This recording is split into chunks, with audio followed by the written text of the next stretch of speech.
Hey guys, I am so excited for today's video because we're kicking off the Spring Trilogy series. I should have had a theme song for that or something. If you haven't seen my Spring Trilogy series from last year, and I think I did it even the year before that, I will link those down below. It's basically when I do 3 videos, hence the name Trilogy, relating to spring. So the first video in this series is going to be a DIY video, and I cannot take credit for any of these DIYs. I am a Pinterest addict, and I go on Pinterest all the time, and I love looking at DIYs, and I came across a few that I really liked, so I thought I would just recreate them in a video for you guys. Not trying to steal the ideas.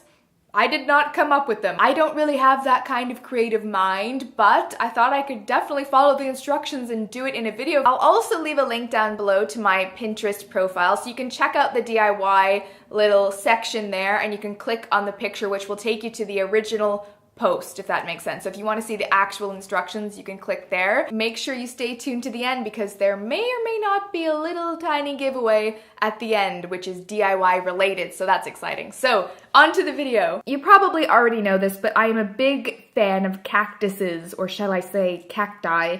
We have so many different types of cacti, big, small. We've got them in terrariums. We have little tiny cactus ecosystems. We've pretty much got cacti all around our homes. There's something about them that I just love. And we also really love these little tiny air plants that don't really need water. I think you have to mist them every now and then, but they pretty much just live on their own, a very independent plant. If you watch our vlog channel, this little telephone booth cactus stand might look familiar to you. Enough talk about how much I love cactuses or cacti. I want to get into the DIY. The first one is going to be this cute little cactus pot, which is filled with these neon rocks, which are actually fish rocks from a fish tank. I did a couple of different variations just to show you. There are so many ways you could make this work, but let's get into how I did this. Here are all of my supplies. The first thing you'll need is a big old bowl of cacti. Yes, that is a bowl full of cacti that I depotted from something else that I had. You can pick up cacti and succulents pretty much anywhere. They're really easy to find. You'll need some tongs. I find these really useful to actually pick up the cacti and kind of hold them in place because otherwise you're gonna get pricked.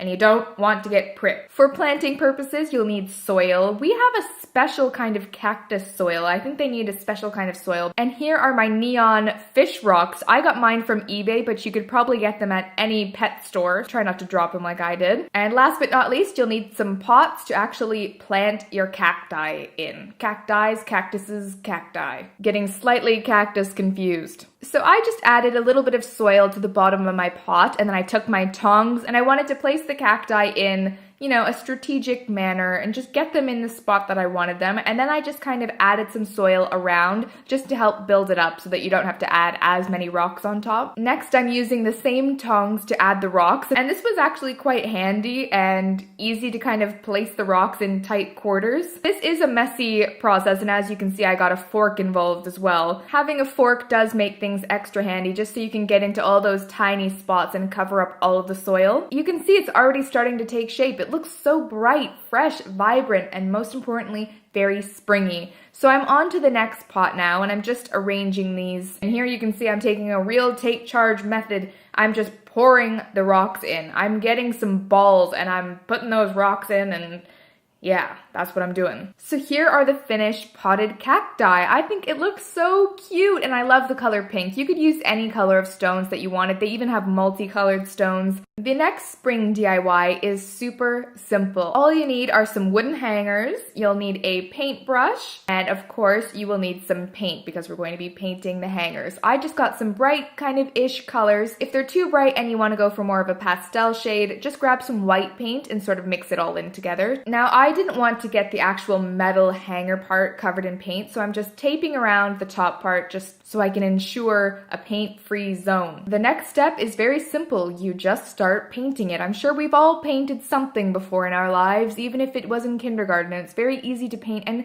I must say it was slightly therapeutic. I did have to do 2 coats on mine. It didn't take too long at all, and here's my orange one, which is my favorite one. So I just mixed a bit of my orange paint with some white to make this nice sherbet color, and on on to pink. You can see I'm mixing the pink in with a bit of white just to sort of mute down the color. Once they've dried and you've added on a second coat, you can put them into use. You can see me here putting them on my clothing rail. It's so springy, and it's just a little touch to add a little bit of color into your wardrobe without actually wearing color. Oh man, I'm going the extra mile and actually putting a top on a hanger. Imagine that. I'm cleaning up my room. So that was easy enough, wasn't it? Now let's move on to the next one. For this one, we're just going to be covering some pencils in some cute decorative tape. I know this doesn't really need any explanation, but I just thought it was very cute and kind of fit in with the next DIY after this. So just take your tape and wrap it around your pencil, you know, very easy. You probably didn't even need to see me doing this because I'm just wrapping it around the pencil.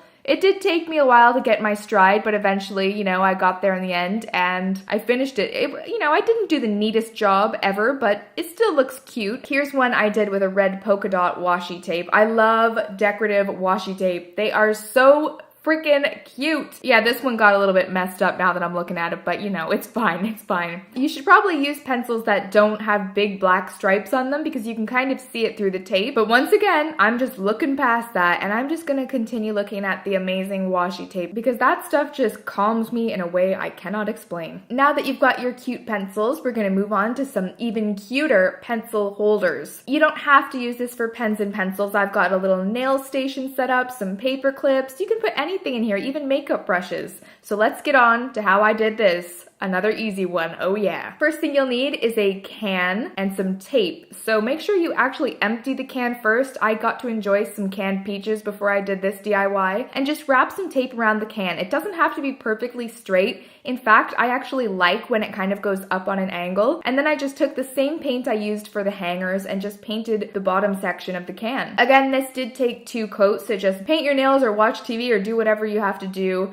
until it dries and then do the second coat. I decided I didn't want to go pastel for the orange one because I wanted a little bit of a more bold color. I love orange. And then here's my favorite can of all. This was canned corn, but you know, that's now in my belly. You can use all different sizes of cans. If I had a bigger one, I would have used a massive can. Now for the fun part, taking off the tape. This was the next day, so I wanted to make sure my paint was fully dry. I mean, you can tell that it's a tin can, but you know, you have to reduce, reuse, recycle sometimes. And when you actually put them on your shelf, they look really cool. Here's an action shot of me putting in my scissors and my freshly washi taped pencils. And I said I had a little nail station as well. I've just got a nail file, some cuticle cutter things, some nail polish. So that's a really cute idea too. And then I'm putting my paper clips in the small one. Try not to make a huge mess of it like I did, but you know, everybody makes mistakes. On to the next one. This spring DIY is the one I am most excited about. I think it is so cute. For this, you need some paint and a variety of fruits. I've got a grapefruit, an orange, a lemon, and a lime. Get a cutting board and cut your fruit in half to reveal the glory that is inside a grapefruit. Do the same with your orange. Try not to eat these. Oh, it was tempting. I love oranges so much, and they just looked so juicy and beautiful, but we need them for the DIY. Cut your lemon in half as well, and I just wanted to remove all of the little seeds because that could make a bit of a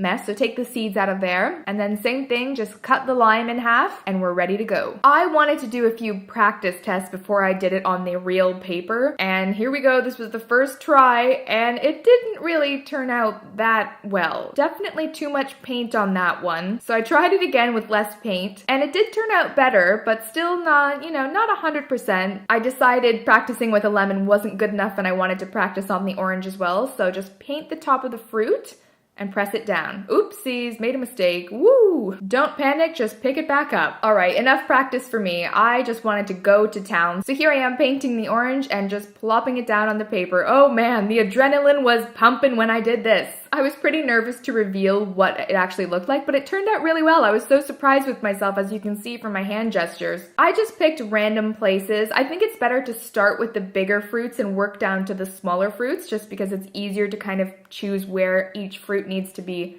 stamped. I thought it looked really neat to do a stamp sort of half off of the page. It just sort of helped make everything look more cohesive, I guess you could call it. And here's another important tip. Dab off some of the excess juice from the fruits because that kind of mixed with the paint and made it look weird. Now it was time for my first grapefruit. These were my favorite ones, by the way, because they're so big and juicy and I love that color as well. Just drop it onto the page and really squish it down in there. Make sure you get every little area because you want an even coating. The limes were a really nice touch of green. I thought that kind of tied everything all in together and it just made it look so springy and, well, it's probably more summery, but spring, summer, it's all the same to me. It's all warm. If you're wondering what to do with this print once it's all done, you could always put it in a frame. I didn't have a white frame. I think it would look a lot better in a white frame, but it kind of polished it off and made it look, you know, purposeful. Or you can be a rebel like me and just hang it up on the wall with some decorative tape. It adds a really nice pop of color and you can play around with the fruits that you use so it goes with the rest of your decor. Those were just a few of my favorite spring DIYs that I found online. I really hope you guys liked them. I think they turned out really, really well. On to the giveaway. I thought I would give away Lena Corwin's Made by Hand book. I bought this for myself recently and I really love it. I did an entire blog post about it because it really inspired me to get into the DIY spirit because sometimes I get into a bit of a rut